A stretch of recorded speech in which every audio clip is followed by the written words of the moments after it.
Hello दोस्तों, मैं ऋतिक राज और स्वागत है आप सभी का आपके अपने चैनल पढ़े एकेडमी में। इस वीडियो में हम पढ़ने वाले हैं एमपी बोर्ड के अकाउंटेंसी के नॉन प्रॉफिट ऑर्गेनाइजेशन चैप्टर को।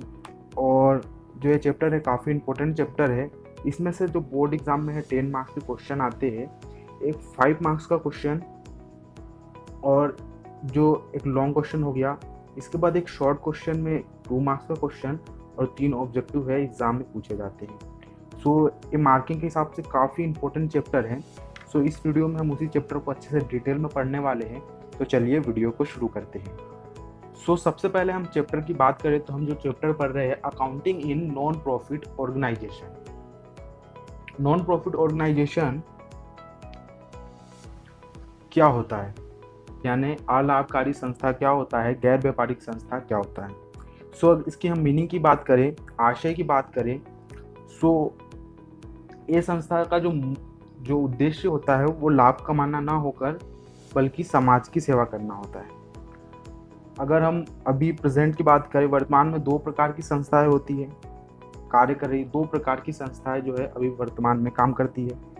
एक वह संस्था जिनका उद्देश्य क्या होता है, प्रॉफिट कमाना होता है। जिनका उद्देश्य क्या होता है, प्रॉफिट कमाना होता है। वो कौन सी संस्था होती है, ट्रेडिंग संस्था, मतलब व्यापारिक संस्था। और दूसरी जो संस्था होती है, कौन सी संस्था होती है, जिनका उद्देश्य लाभ कमाना नहीं होता है। जिनका उद्देश्य जो है वो लाभ कमाना नहीं होता है, प्रॉफिट अर्न करना नहीं होता है, बल्कि क्या होता है इनका मेन उद्देश्य, इनका मेन उद्देश्य होता है समाज की सेवा करना, सोशल वर्क करना होता है। सो 2 प्रकार की संस्था होती है, ये हमें क्लियर हो गया। तो हम इस वीडियो में जो पढ़ रहे हैं वो पढ़ रहे हैं नॉन प्रॉफिट ऑर्गेनाइजेशन, मतलब गैर व्यापारिक संस्था, अलाभकारी संस्था, ठीक है, जिनका उद्देश्य लाभ कमाना होता है नहीं होता है, बल्कि क्या होता है, समाज सेवा करना होता है। अब तो अगर इसका हम समरी देखें तो नॉन प्रॉफिट ऑर्गेनाइजेशन ऐसी संस्था होती है, नॉन प्रॉफिट ऑर्गेनाइजेशन ऐसी संस्था होती है जिनका उद्देश्य क्या होता है, लाभ कमाना नहीं होता है। इनका उद्देश्य होता है समाज की सेवा करना, सोशल वर्क करना। और ये संस्था कौन कौन सी हो जाती है, जैसे स्कूल, कॉलेज, धर्मशाला, क्लब, लाइब्रेरी, पुस्तकालय, इस टाइप की जितनी भी चीज़ें होती है ये सब आती है नॉन प्रॉफिट ऑर्गेनाइजेशन के अंतर्गत। मतलब इनका उद्देश्य क्या होता है, प्रॉफिट कमाना नहीं होता है। तो मीनिंग आपको क्लियर हो गया। इसके बाद नॉन प्रॉफिट ऑर्गेनाइजेशन की अगर हम बात करें तो इनके इनकम के सोर्स क्या होते हैं, क्या क्या है, तो मैं आपको एक बार बता दूं। तो इनके सबसे पहला हो जाएगा डोनेशन, लाइफ मेंबरशिप फीस, कुछ ऐसे फीस, नॉर्मल फीस, आजीवन सदस्य शुल्क मतलब लाइफ मेंबरशिप फीस, फंड हो गया कुछ, या कुछ सब्सक्रिप्शन जो आपको मिला है, सब्सक्रिप्शन मतलब चंदा, दान, डोनेशन, बस इसी टाइप के इनके का नॉर्मली यही होते हैं इनके इनकम के सोर्स। इसके बाद इनके एक्सपेंसेस की बात करें, इनके एक्सपेंसेस क्या होते हैं, मतलब इनके व्यय क्या होते हैं, एक्सपेंसेस क्या होते हैं। तो इनके एक्सपेंसेस जैसे ट्रेडिंग अकाउंट में होते हैं, मतलब ट्रेडिंग, जब नॉन प्रॉफिट ऑर्गेनाइजेशन के अलावा जो ट्रेडिंग कंसल्ट होते हैं इनके जो खर्चे होते हैं इसी टाइप से इनके भी होते हैं। इनके भी एक्सपेंसेस में क्या हो जाएगा, जैसे लाइट बिल हो गया, रेंट हो गया, या इसी टाइप के कुछ जो नॉर्मल से एक्सपेंसेस होते हैं। तो एक्सपेंसेस में कुछ दिक्कत नहीं आएगा, एक्सपेंसेस आप देख के पहचान लेंगे। इसके अलावा आय, इनकम मैंने आपको बता दिया। इसके बाद अब हम बात करें इनके फाइनल अकाउंट क्या क्या होते हैं। इनके फाइनल अकाउंट अगर हम बात करें, मैं आपको इधर थोड़ा सा समझाता हूँ। अगर हमने बात करी थी कि 2 तरीके के ऑर्गेनाइजेशन होते हैं, एक ट्रेडिंग अकाउंट मतलब ट्रेडिंग, और दूसरा नॉन ट्रेडिंग, मतलब एनपीओ लिख लेता हूँ मैं इसको, नॉन ट्रेडिंग। ट्रेडिंग अकाउंट के फाइनल अकाउंट की बात करें तो सबसे पहले ट्रायल बैलेंस बना लेते हो, मतलब जैसा नॉर्मल अकाउंटिंग चलता है उस टाइप से। उसके बाद ट्रायल बैलेंस के बाद क्या करते हैं, ये बनाते हैं ट्रेडिंग अकाउंट। उसके बाद बनाते हैं income and expense, sorry, P&L account. उसके बाद ये बनाते हैं बैलेंस शीट, और बैलेंस शीट बनाने के बाद ये अपना आर्थिक चिट्ठा मतलब तैयार कर लेते हैं, और इनको पता चल जाता है इनके फर्म की क्या इनकम, क्या स्टेटस है, क्या है प्रॉफिट कितना कर रहे हैं और कितना लॉस कमा रहे हैं। उसी तरीके से जो नॉन प्रॉफिट ऑर्गेनाइजेशन होता है, इनको भी पता करना होता है कि इनके पास कितनी बचत है या कितना ये घाटे में है।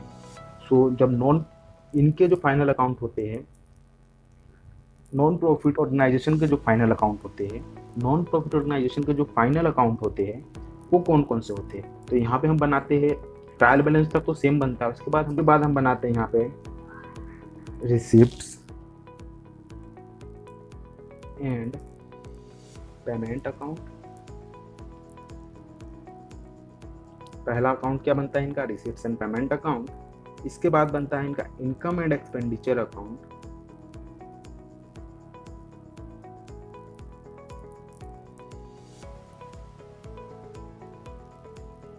Income and expenditure account. उसके बाद ये बनाते हैं बैलेंस शीट, और बैलेंस शीट बनाने के बाद इनको पूरा पता चल जाता है कि इनकी बैलेंस शीट मतलब आर्थिक चिट्ठा, इससे पूरा पता चल जाता है कि फर्म जो ऑर्गेनाइजेशन है उसके पास कितना फंड बचा है, क्या इनके जो असेट्स है इनके पास क्या क्या है। तो इससे बस इसका जो बेसिक जो था नॉन प्रॉफिट ऑर्गेनाइजेशन का मीनिंग मैंने आपको क्लियर कर दिया, नॉन प्रॉफिट ऑर्गेनाइजेशन का मीनिंग। इसके बाद इनके हमने इनकम के सोर्स पता कर लिए, इनका आय के स्रोत क्या क्या होते हैं। इसके बाद ये कौन कौन से फाइनल अकाउंट बनाते हैं। सो ये सबसे पहले बनाते हैं रिसीट्स एंड पेमेंट अकाउंट, इसके बाद बनाते हैं इनकम एंड एक्सपेंडिचर अकाउंट, उसके बाद बनाते हैं बैलेंस शीट। इसके बाद एक पॉइंट और इसमें हम ऐड करते हैं, जो नॉन प्रॉफिट ऑर्गेनाइजेशन जो होता है, नॉन प्रॉफिट जो ऑर्गेनाइजेशन होता है वो अपना अकाउंट किस फॉर्म में बनाते हैं। तो किस फॉर्म में बनाते हैं, कैश सिस्टम के हिसाब से। अब हम आगे बात करेंगे रिसीट्स एंड पेमेंट अकाउंट कैसे बनाते हैं, रिसीट्स एंड पेमेंट अकाउंट क्या होता है और इसको बनाने के सिंपल फॉर्मेट क्या होता है। तो इस वीडियो में हम यही बात करेंगे अब आगे कंटिन्यू। तो अगर आपने वीडियो को यहाँ तक देख लिया है तो वीडियो को लाइक कर दीजिए और अपने दोस्तों के साथ शेयर जरूर कीजिएगा। तो चलिए हम बात करते हैं रिसीट्स एंड पेमेंट अकाउंट कैसे बनता है और इसको कैसे बनाया जा सकता है। रिसीट्स एंड पेमेंट अकाउंट को देखते हैं कैसे बनाते हैं। सो आइए देखते हैं हम कि रिसीट्स एंड पेमेंट अकाउंट क्या होता है। सबसे पहले हम रिसीट्स एंड पेमेंट अकाउंट की मीनिंग को क्लियर करते हैं। रिसीट्स एंड पेमेंट अकाउंट क्या होता है।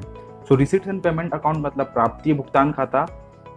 प्राप्ति मतलब जितनी भी हमें कैश प्राप्ति हो रही है। अब इसके अंदर जो रिसीट्स एंड पेमेंट अकाउंट में है वो बिल्कुल, अगर हम बात करें किसके बेस पे बनाया जाता है, रिसीट्स एंड पेमेंट अकाउंट किसके बेस पे बनाया जाता है, तो ये बनाया जाता है कैश बुक जो होता है, कैश बुक जो होता है उसके बेस पे बनाया जाता है। कैश बुक की क्या है, समरी है रिसीट्स एंड पेमेंट अकाउंट। मतलब कैश बुक में हम जितनी भी एंट्री करते थे उसको लॉन्ग मतलब हर मंथ के हिसाब से डेट वाइज करते थे, और इसी में रिसीट्स एंड पेमेंट अकाउंट में आके हम उसको पूरे एक होल ईयर में ट्रांसफ़र करके मतलब एक साल के हिसाब से हम लिख देते थे।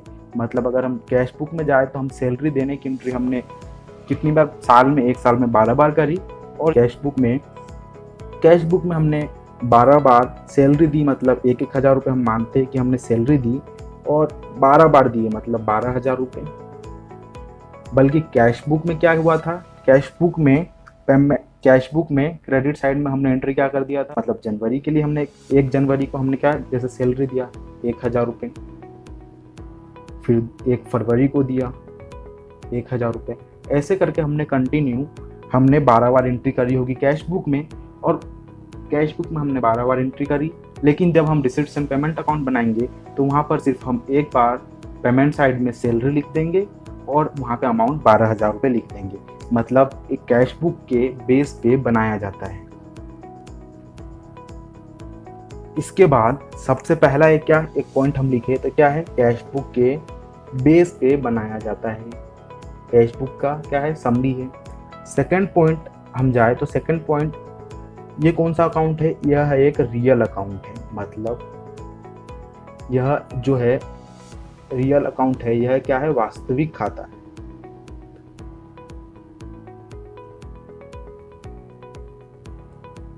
तो रिसीट्स एंड पेमेंट अकाउंट क्या है, कैश बुक के बेस पे बनाया जाता है और साथ साथ यह एक रियल अकाउंट है।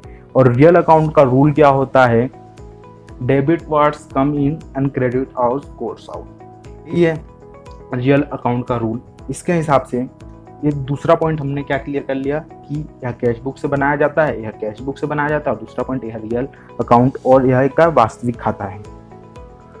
प्राप्ति भुगतान खाता जो है वो नॉन प्रॉफिट ऑर्गेनाइजेशन संस्था द्वारा बनाया जाता है, और यह किसके बेस पे बनाया जाता है, कैश बुक के या कैश अकाउंट के बेस पे बनाया जाता है। इस खाते में हम क्या करते हैं, समस्त प्राप्तियों का लेखा करते हैं और समस्त भुगतानों का लेखा करते हैं। इसके बाद हम देखें तो क्या ये कैश बैलेंस को फाइंड करने के लिए बनाया जाता है, कैश बुक को फाइंड करने के लिए बनाया जाता है।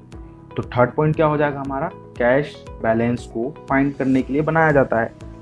हमारे पास कितना कैश बैलेंस बचा है, मतलब हमारे पास ओपनिंग कैश बैलेंस कितना था और अभी क्लोजिंग में कितना है, ये इसी बात को पता करने के लिए क्या बनाया जाता है, receipts and payment account. Closing cash balance कितना है इसके लिए हम रिसीट्स एंड पेमेंट अकाउंट बनाते हैं। अब देखते हैं रिसीट्स एंड पेमेंट अकाउंट का क्या फॉर्मेट होता है। तो चलिए रिसीट्स एंड पेमेंट अकाउंट का फॉर्मेट देखते हैं। पेमेंट अकाउंट का फॉर्मेट होता है वो कुछ इस तरीके से होता है। सबसे पहले हम क्या लिखते हैं, क्लब का नेम, जिस क्लब का हम बना रहे हैं उस क्लब का नाम जो दिया हो, जैसे ए क्लब दिया हुआ हो, जेड क्लब, जो भी क्लब का नाम हो, सबसे पहले हम वो लिखेंगे क्लब का नेम। उसके बाद हम लिखेंगे अकाउंट का नेम। अभी हम कौन सा अकाउंट बना रहे हैं, रिसीट्स एंड पेमेंट अकाउंट, तो हम यहाँ पे रिसीट्स एंड पेमेंट अकाउंट लिखेंगे। उसके बाद जो थर्ड पॉइंट होगा, थर्ड पॉइंट में हम क्या लिखेंगे, किस डेट को बनाया जा रहा है, फॉर द ईयर एंडिंग, जो भी डेट दिया हुआ हो, 31 मार्च 2020 हो तो हम वो लिखेंगे, या 1 अप्रैल 2020 या 19, जो भी हो हम वो यहाँ पे लिखेंगे। तो एक चीज क्लियर हो गया, सबसे पहले हमने क्या लिखा, क्लब का नेम, इसके बाद हमने लिखा रिसीट्स एंड पेमेंट अकाउंट, उसके बाद लिखा हमने date for the year ending और जो भी डेट दिया हुआ हो। फॉर्मेट इसका काफ़ी सिंपल है, कैश बुक के बेस पे बनाया जाता है। कैश बुक का समरी है, यह एक तरीके का रियल अकाउंट है, जैसा रियल अकाउंट में रूल लगता है उसी तरीके से यहाँ पे रूल लग के पोस्टिंग हो जाएगा। उसके बाद बस इसमें 4 कॉलम होते हैं। सबसे पहला कॉलम जो होता है पर्टिकुलर का, इसमें हम सभी रिसीट्स को लिखते हैं। जो डेबिट साइड होता है वो क्या है, पर्टिकुलर का जो पहला कॉलम, उसमें हम क्या लिखेंगे, सभी जितनी भी प्राप्ति है, कैश प्राप्ति। अब इसमें जितने भी पोस्टिंग की जाती है वो क्या होना चाहिए, नगद होना चाहिए, कैश में होना चाहिए। तो receipts and payment account cash account या कैश बुक के बेस पे बन रहा है, तो जाहिर सी बात है कि इसके अंदर जितने भी ट्रांजेक्शन होंगे वो कैसे होंगे, या तो कैश के ट्रांजेक्शन होंगे, पूरे कैश के ट्रांजेक्शन इसमें पोस्टिंग होंगी। उसके बाद दूसरा वाला जो कॉलम होता है ये होता है अमाउंट का। इसके अंदर जितनी भी हमारे रिसिप्ट्स के जो अमाउंट है वो हम यहाँ पे लिखते हैं। उसके बाद जो थर्ड कॉलम होता है पर्टिकुलर का, उसमें हम पेमेंट लिखते हैं।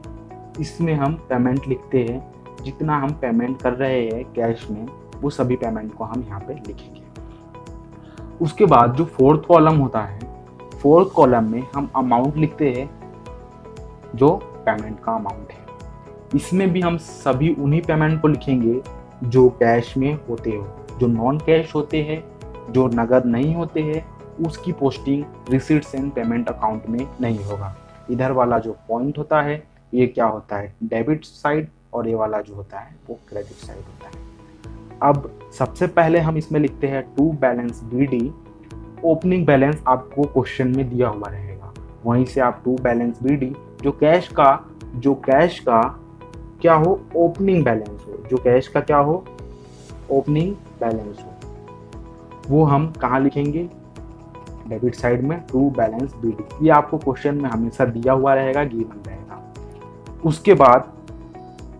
उसके बाद इसमें जितनी भी प्राप्ति होती है, जितने भी कैश के ट्रांजेक्शन होते हैं, कौन से जो हमें रिसीट्स हो रहे हैं वो सभी हम डेबिट साइड लिख देंगे और उसका अमाउंट हम अमाउंट वाले कॉलम में लिखेंगे। क्रेडिट साइड में आप जितने भी पेमेंट कर रहे हैं उन सभी पेमेंट को आप लिख देंगे और उसका अमाउंट यहाँ पे लिख देंगे। उसके बाद डेबिट साइड का टोटल लगाएंगे, मतलब डेबिट साइड का जितना भी टोटल हुआ, डेबिट साइड का टोटल लगाने के बाद उसके बाद आप क्रेडिट साइड का टोटल लगाएंगे। सबसे पहले आप किसका टोटल लगाएंगे, डेबिट साइड का।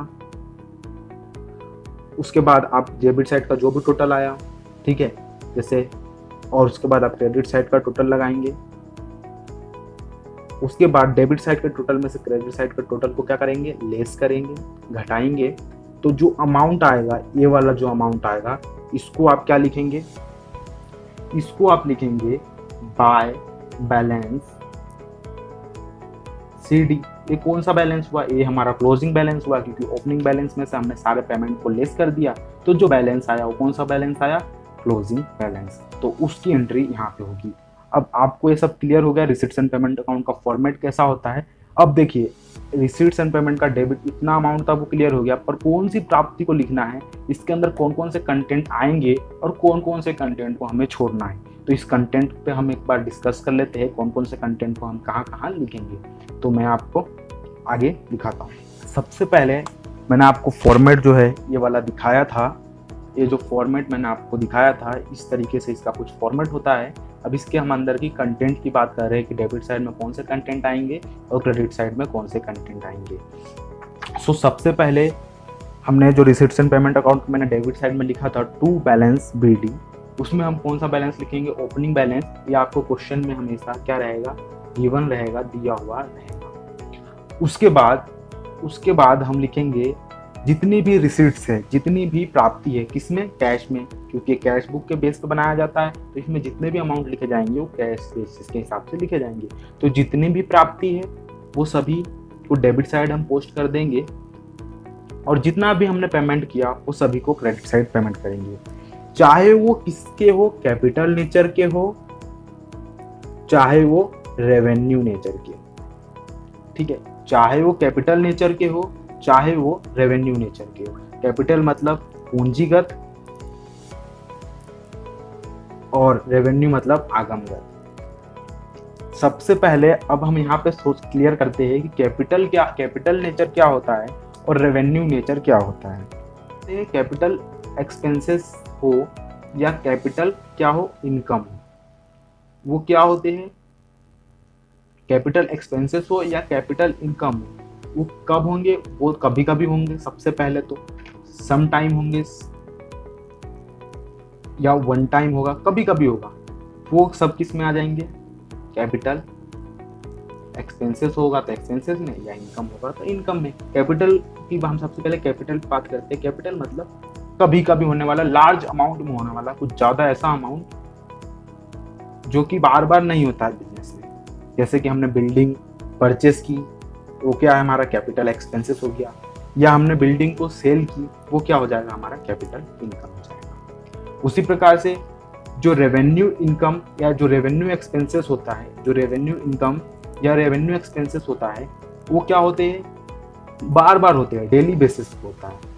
वो क्या होता है, डेली बेसिस पे होता है। जैसे आपको फीस मिल गई तो क्या होगा, ये होगा हमारा रेवेन्यू इनकम। या आपने रेंट पे किया है, आप हर मंथ करते हैं, उसके बाद आपने कुछ इलेक्ट्रिसिटी चार्ज को पे कर दिया, तो ये सब क्या है, डेली बेसिस पे होते हैं, रोज होते हैं, हमेशा होते हैं, बार बार होते हैं वो रेवेन्यू। और जो कभी कभी होते हैं वो कैपिटल नेचर के इनकम या एक्सपेंसेस होंगी। सो आपको कैपिटल एक्सपेंसेस और कैपिटल इनकम तो आपको क्लियर हो चुका है, और रेवेन्यू इनकम या रेवेन्यू एक्सपेंसेस क्लियर हो चुका है। उसके बाद हमने 3 पॉइंट तो हमने पढ़ लिया, 3 पॉइंट हमने क्लियर किया कि सबसे पहले हम ओपनिंग बैलेंस लिख देंगे। उसके बाद जितनी भी रिसीट्स हुई, चाहे वो कैपिटल हो चाहे वो रेवेन्यू नेचर की हो, वो सभी को लिख देंगे। और तीसरे पॉइंट पे हमने कहा सारे पेमेंट को लिख देंगे, जो कैश में हो, किस में, चाहे वो रेवेन्यू हो चाहे वो क्या हो, कैपिटल हो। इसके बाद जो 4th पॉइंट है, यहाँ से मैं 3 पॉइंट ड्रॉप कर रहा हूँ। जो 4th पॉइंट है, 4th पॉइंट में हम लिखेंगे, 4th पॉइंट में इसमें डेप्रिसिएशन की जो एंट्री होती है, डेप्रिसिएशन की जो एंट्री होती है उसको हम नहीं करेंगे। क्यों नहीं करेंगे, क्योंकि डेप्रिसिएशन कैश में नहीं होता है। हमने क्या करा, बिल्डिंग की वैल्यू कम की। बिल्डिंग की वैल्यू जैसे कि पहले 10,000 रुपये थी, हमने उसको हमने क्या लगा दिया, उस पर डेप लगा दिया। बिल्डिंग की वैल्यू 10,000 रुपये थी, हमने 10% क्या लगा दिया, डेप लगा दिया, मतलब 1,000 रुपये। 1,000 रुपये हमने, मतलब बिल्डिंग की वैल्यू 10,000 थी, हमने 10% डेप लगाया, उसके बाद बिल्डिंग की नई वैल्यू कितनी हुई 9000। ये 1000 डेप्रिसिएशन तो है हमारे लिए एक तरीके का लॉस है, लेकिन इसकी एंट्री इसमें रिसीट्स एंड पेमेंट अकाउंट में होगी क्या? नहीं होगी। क्यों नहीं होगी? क्योंकि जो डेप्रिसिएशन का अमाउंट है वो किस में, कैश में है क्या? नहीं है, उसका सिर्फ वैल्यू हमने कम कर दिया, तो ये कैश में नहीं है, इसलिए रिसीट्स एंड पेमेंट अकाउंट में डेप्रिसिएशन की एंट्री नहीं होगी। मतलब इसमें जितने भी एंट्री होंगे वो सब कैश में होने चाहिए, तो ही होंगे, चाहे वो प्राप्ति हो या भुगतान हो। इसके बाद 5th नंबर पे इसके अंदर जो है हम आउटस्टैंडिंग मतलब अदत्य, मतलब हमें मिला आउटस्टैंडिंग, चाहे वो इनकम हो या एक्सपेंसेस हो।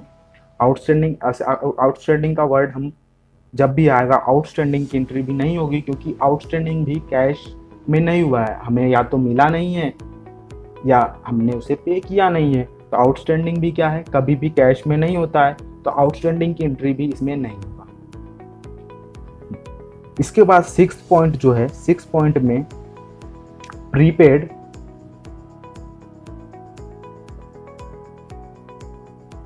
मतलब पूर्वदत्त। हमें इस साल की इनकम नहीं है, प्रीपेड मिल चुका, हमें पहले ही इनकम मिल चुका है। जैसे हमने उनको सर्विस दी नहीं और क्या, हमें इनकम पहले ही मिल चुका है, प्रीपेड था, अभी हमने उनसे सर्विस नहीं ली, हमने उन्हें पहले ही पे कर दिया। बल्कि ये क्या, अमाउंट तो कैश में हो चुका है, हमारे पास से कैश या तो चला गया है या हमारे पास कैश आया है।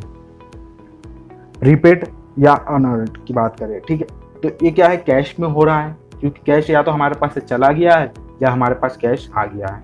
तो इसकी एंट्री जो है रिसीट्स एंड पेमेंट अकाउंट में होगी। क्यों होगी? कि हमारे पास कैश क्या हो चुका है, चला गया है, या हमारे पास आ गया है। प्रीपेड मतलब पूर्वदत्त, हमने काम की सर्विस लेने के पहले ही हमने पेमेंट कर दिया। या अनअर्न्ड इनकम मतलब हमने कुछ काम किया नहीं, हमने उनको सर्विस दी नहीं और हमें उनसे पहले ही इनकम क्या हो चुकी है, रिसीव हो चुकी है, तो इसकी एंट्री हमें रिसीट्स एंड पेमेंट अकाउंट में करनी पड़ेगी। इसके बाद हम कुछ भी, जितने भी कैश में, या तो हम कुछ परचेस करें तो हमारे पास से कैश जाएगा, तो हम उसकी भी एंट्री क्रेडिट साइड में करेंगे। सो ये इसके अंदर के जो कंटेंट है, ये कंटेंट बेसिक सा, बस सिंपल सा आपको मैंने फॉर्मेट, ये वाला फॉर्मेट दिखाया था। अब इसके अंदर कौन कौन से कंटेंट आएंगे ये भी आपको क्लियर हो चुका है। इसके बाद जो 6-7 पॉइंट पे हम क्या करेंगे, डेबिट साइड की टोटल में से हम क्या करेंगे, क्रेडिट साइड की टोटल को लेस कर देंगे, जो अमाउंट आएगा उसे क्या कर देंगे, बाय बैलेंस CD के नाम से नोट डाउन कर देंगे और उसमें अमाउंट लिख देंगे। हमारा क्लोजिंग बैलेंस हमने क्या कर लिया, पता कर लिया।